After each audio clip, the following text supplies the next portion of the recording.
these sort of attacks come in waves, and you might have had a relatively quiet few weeks, or at least since the Manchester synagogue attack. But these things are happening across the world.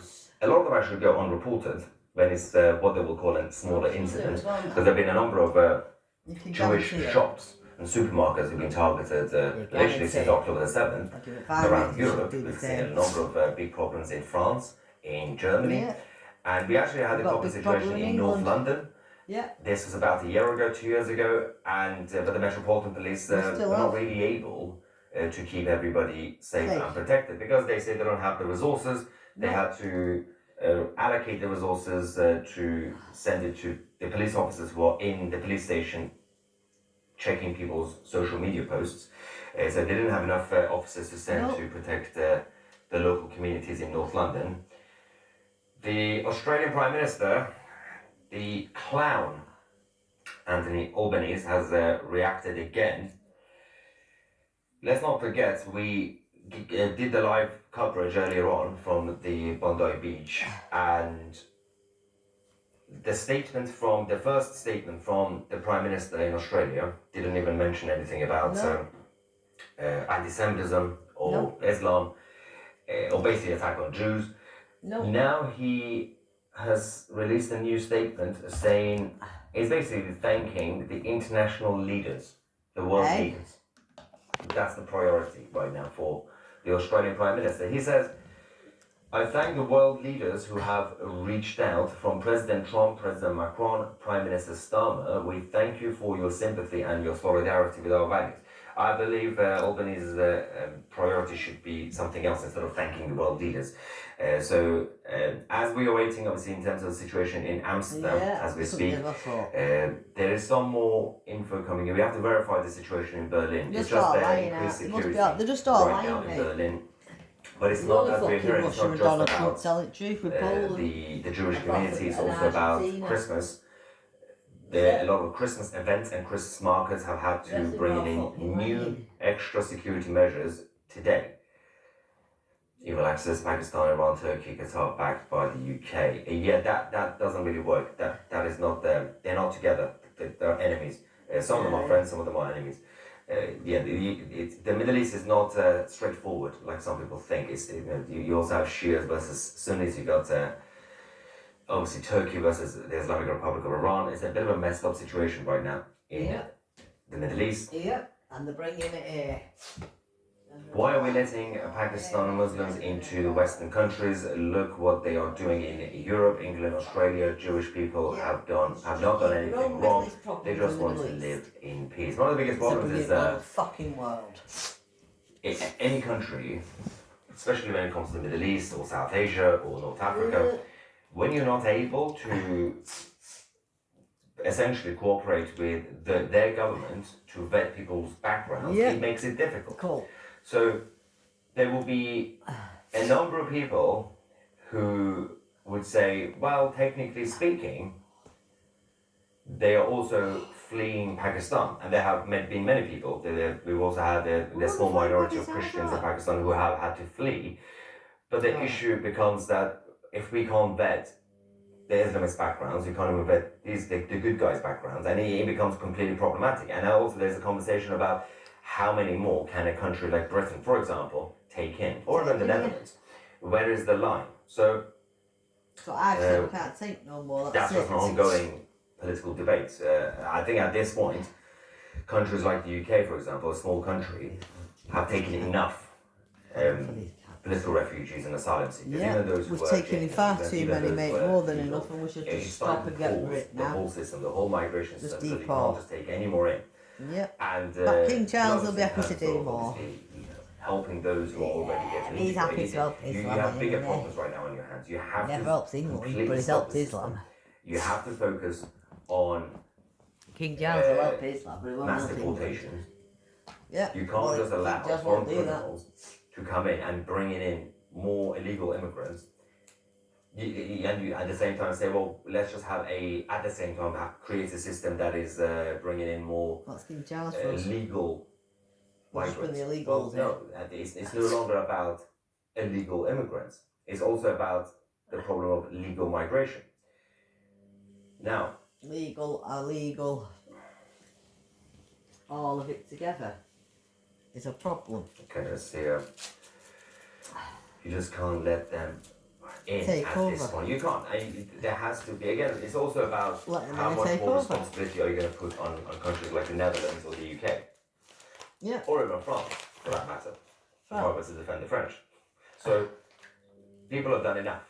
And there was a point ones that fucking carrying it on.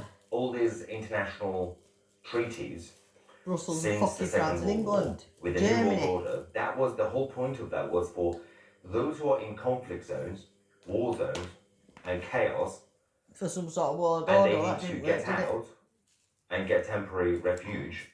That was the point of it. And No, that usually didn't you would work, go did to it? neighbouring countries. Yeah. And then once the country is sorted, you go back. Why is it that we still have For the population Syrians here. All the population who here, yeah, mate. were against Assad? They've come to Germany, France, Sweden, the UK. Now that Assad is gone, and they celebrated that Giuliani is in charge, they are still out on the streets of the UK, of France, for example, flying the new Syrian flag. Yeah.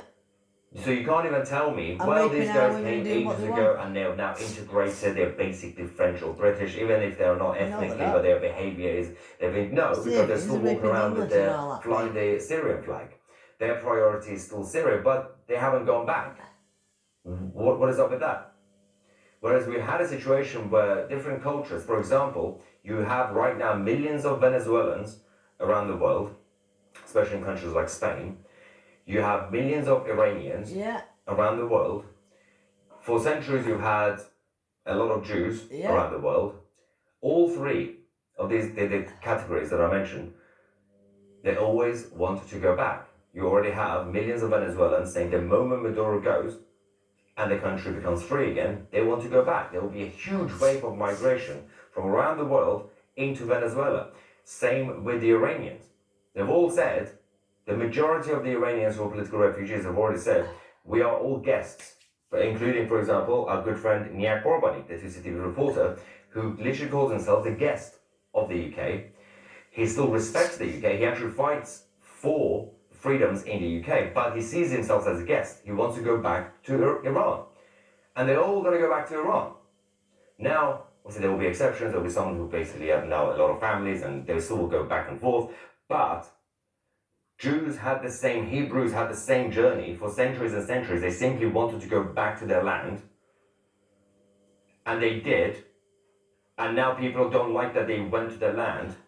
People don't like that Jews should have their own country back, independent country back, since obviously 48. But they also don't like that Jews, if they stay in Europe or anywhere in the world. So Jews shouldn't be in any other country, but they should also not have their own country. English should not be anywhere else in the world about England. Especially for because they get chopped around up, the world. really. Now, get chopped up in England as well nowadays. Can't be fucking some of the comments anyway. Here. What is this? The English and the fucking Jews. Have you ever thought about collaborating with Tal Oran, the traveling clad? I don't agree with Tal on everything, but he's a wonderful voice. I like him actually. He's a good guy. We're a news channel. He's a political commentary channel. It's different type of channels. We don't collaborate. We can't collaborate like that. But I would love to actually have him on our news show to interview. Obviously, I might get in touch with him for that. You just can't let him in. Yes, we still got something about that. And Kat says, this is war. Yep, ongoing war. Ivan says, stop all migration for the moment. And yes, you have to pause the whole thing. Stop all you have to rebuild the whole system from scratch. You just can't carry on as it is. Globalized peace. That would be ideal. Yeah. Stop it all and then get deported. The UK needs to close the borders completely. I think we've reached a point where a lot of people who literally until a few years ago would have been seen as, just centre-right or moderate or just reasonable, not radical people, they are now all saying the same thing.